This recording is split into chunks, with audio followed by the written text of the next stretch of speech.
Queridos irmãos, filhos e filhas neste santuário de Nossa Senhora de Guadalupe e das Santas Chagas de Nosso Senhor Jesus Cristo,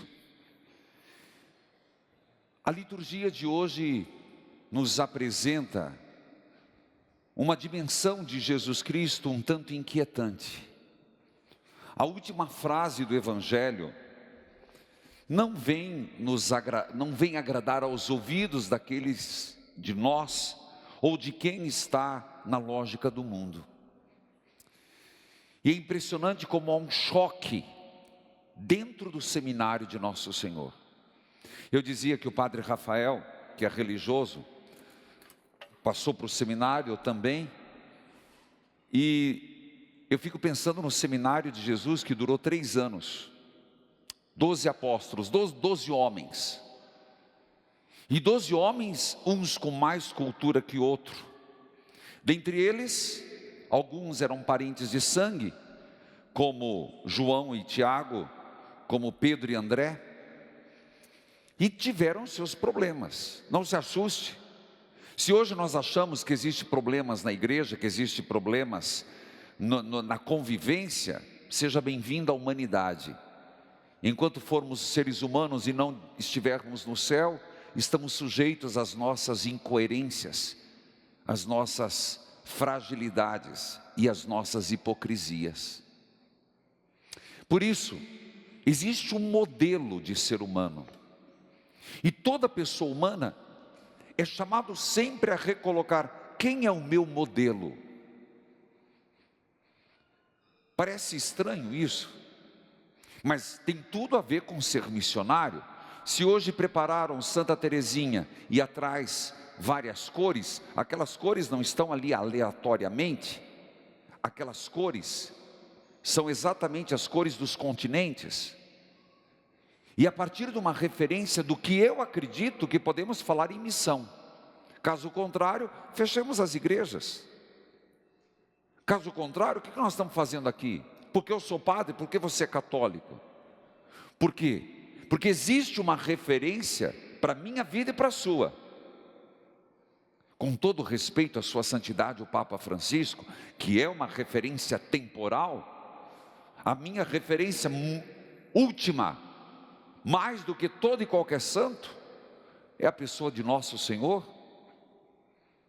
E essa tem que ser a referência de todos nós. Quem é um modelo? Maldito o homem que confia no outro homem. Se nós tomarmos como referência o outro, e por interessante, eu percebo pelo rádio quando a pessoa está sofrendo, ou quando a pessoa está errada, ou quando a pessoa está passando por uma dificuldade, geralmente ela toma como referência uma pessoa pior. Bom, meu marido, escutei esses dias, é ruim, mas pelo menos ele não me bate. O ser humano é impressionante como a gente olha o pior para se justificar. Se você olha para a juventude, quem é a referência hoje? Quem foi, quem é, quem será? Se você olhar para os grandes impérios, e vamos falar dos impérios, dos clássicos impérios da Grécia, o clássico império de Roma, o clássico império do Tio Sam, todos vão ruir. Há um voltar-se para Jesus Cristo. Ele é a referência. E quando tomamos por referência, começa a ficar complicado. Começa a ficar complicado porque o Evangelho que foi proclamado hoje diz que Jesus estava diante dos apóstolos, de 2 apóstolos. E por sinal, gente, 2 apóstolos estimados por Jesus. Tanto que foram 2 apóstolos que tiveram vários privilégios. Na transfiguração, Pedro, Tiago e João. Na hora do Getsêmani, Pedro, Tiago e João.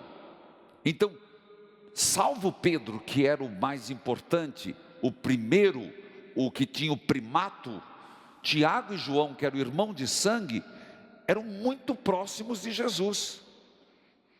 Impressionante que eles tiveram dificuldade como eu e você temos dificuldade de entrar na lógica de Jesus Cristo. Por isso que a gente vive na periferia, se esquivando. Porque eles chegaram diante do Senhor, e tem um outro evangelista, que não que foi proclamado hoje, diz que os cabas danados mandaram a mãe. Ô mãe, barbudo, coisa feia, né? Não cortou o cordão umbilical. Vai lá, mãe, pede para ele o lugar no céu, à direita e à esquerda. A mãe foi, se ajoelhou. Jesus é muito solícito, olhou para a mãe, disse: o que você quer? Olha, eu quero pedir para meus filhos, um à direita ou outra à esquerda. Jesus disse: não. Caramba. Então quer dizer que há orações que Deus nega? Sim. E aqui já começo, tudo que eu fiz antes foi preâmbulo, agora já entro no sermão. Há certas orações que Deus não atende. Há certas orações que não é que silencia. O silêncio de Deus não é não. O silêncio de Deus não é abandono.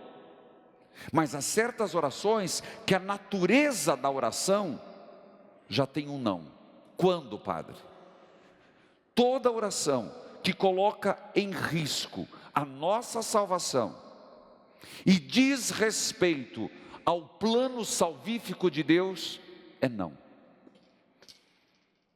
Repito, porque muitas das nossas orações já nascem no coração errado, e por nascerem, a matéria ser errada, nós não iremos receber um sim. Se aquilo que eu peço vai contra a minha salvação, por exemplo, autorização para Deus para pecar, ajude-me, Senhor, Deus não vai. Senhor, me ajude isso, e aquilo que eu estou pedindo vai colocar em risco a minha salvação, esqueça, Deus não vai te ajudar. Segundo, o que coloca em salvação um plano maior de nosso Senhor, como esse, sentar à direita e à esquerda. Então isso nos faz pensar como que nós devemos elaborar nossas orações, mesmo porque logo depois Jesus disse: eu não vim para ser servido, mas para servir. Isso causou na comunidade, entre os 12, briga, discórdia, inveja. Os outros 10 ficaram com raiva dos dois. Esses caras aí estão querendo privilégio até no céu. Olha os queridinhos de Jesus. E Jesus falou: por que vocês agem assim? A mesma pergunta ele faz entre nós. Olha para a nossa família, olha para as nossas relações de comunidade. Será que nós não estamos dentro da igreja, nos dizendo cristãos, com comportamento pagão? Será que as nossas famílias, o seio, o nosso relacionamento dentro de casa, não é um relacionamento de quem se diz cristão, família cristã, com pensamento e atitudes pagãs? Quais atitudes? Queremos os melhores lugares, queremos ser servidos, queremos pessoas à disposição, nos interessamos das pessoas enquanto elas nos favorecem, a hora que começa o sacrifício descartamos, não compreendemos que servir é um dom, não compreendemos o significado da palavra gratuidade, gratidão, são coisas bem distintas. A gratidão vem antes da gratuidade. Uma pessoa que não é grata, ela nunca age com gratuidade, porque ela sempre se sente no ter tido o direito de receber. Isso precisa de conversão. Eu fico muito preocupado, porque nós estamos falando de missão. Eu falava que, tendo visitado alguns países da Europa, eu voltei entristecido. Eu contava a experiência de uma igreja que eu vi em Londres, aonde lindíssima, e de repente quando eu entro naquela igreja, vazia, só a casca religiosa, e dentro um pub. Fui nos Estados Unidos, no Padre Adriano, uma igreja sendo demolida. Aí você vai perguntar, mas isso é o fim do cristianismo? Isso é o fim de uma questão quantitativa, e nós vamos para a qualitativa. Eu creio firmemente que aquilo que Jesus disse a Pedro: esta é a minha igreja, e as portas do inferno nunca prevalecerá contra ela, na medida em que eu e você fizermos uma adesão a Jesus. Aí nós nos tornamos missionários. Ninguém é evangelizador se antes não foi evangelizado. Ninguém vai falar de Jesus se antes não o encontrou. Agora, pasmem, meus irmãos, eu conto dessas duas experiências horríveis que eu tive com a igreja, mas eu percebo uma juventude voltando para a igreja, tentando buscar, tentando encontrar uma saciedade para suas angústias. Vale a pena você ser missionário, porque se a única resposta para a angústia do homem de hoje é a espiritualidade, é a pessoa de Jesus. Vou repetir com todas as letras. Se fosse o capital, se fosse o consumismo, as pessoas estariam sorrindo, porque possibilidades, os grandes templos hoje e catedrais foram os bancos, hoje são os shoppings. Gasta-se horrores, mas nem por isso eu vi alguém encontrar em alguma loja alguma embalagem de felicidade. Se a realização da pessoa fosse a vida sexual, seria a geração mais feliz do mundo. Mas parece-me que as coisas do mundo não estão satisfazendo. E como eu percebo, alguém me perguntava esses dias, quais são os problemas que eu percebo moderno? Não são modernos, mas um dos problemas que mais está sendo verbalizados, não que não tinha antes, mas que está muito recorrente hoje: suicídio, pensamento suicida de jovens. E eu te pergunto, o que leva a isso? No mínimo, famílias desajustadas. Lamento, pais, muitos filhos de suicídio, a culpa é de vocês, porque enquanto os filhos estão sobre a vossa custódia, sobre os vossos cuidados, vocês são os catequistas. Depois, por um vazio interior, eu digo que as pessoas estão doentes, de solidão, de angústia, de sofrimento, de vazio. E não é a sexualidade, não é o consumismo, não é o carro novo, não é a casa que vai preencher, é só a espiritualidade, é só Jesus Cristo. Por isso Santo Agostinho vai dizer: Senhor, busquei-te tanto, depois encontrei-te em mim, no meu interior, porque tarde te amei. Eu pergunto, você encontrou a paz? Eu não estou falando a paz de uma alegria fútil, eu estou falando da paz, da serenidade, de dar passos mesmo na tribulação. Isso é missão. Claro que devemos pensar na missão nos países islâmicos, devemos pensar em ser missionários na Ásia, como já o foram, devemos pensar em ser missionários aonde não tem sacerdotes. Mas eu digo que o território missionário hoje maior é a tua família. A maior dificuldade de qualquer missionário, e digo como missionário que sou, porque tenho feito muitas missões, e cada programa que faço de rádio e televisão, faço como missionário, é de novo catequizar os que já foram catequizados, é tornar cristãos os que se dizem cristãos. É a maior dificuldade, porque a grande maioria, de alguma forma, teve um contato com Jesus, foram criados na igreja católica, receberam algum tipo de sacramento, mas hoje são indiferentes, vazios, angustiados.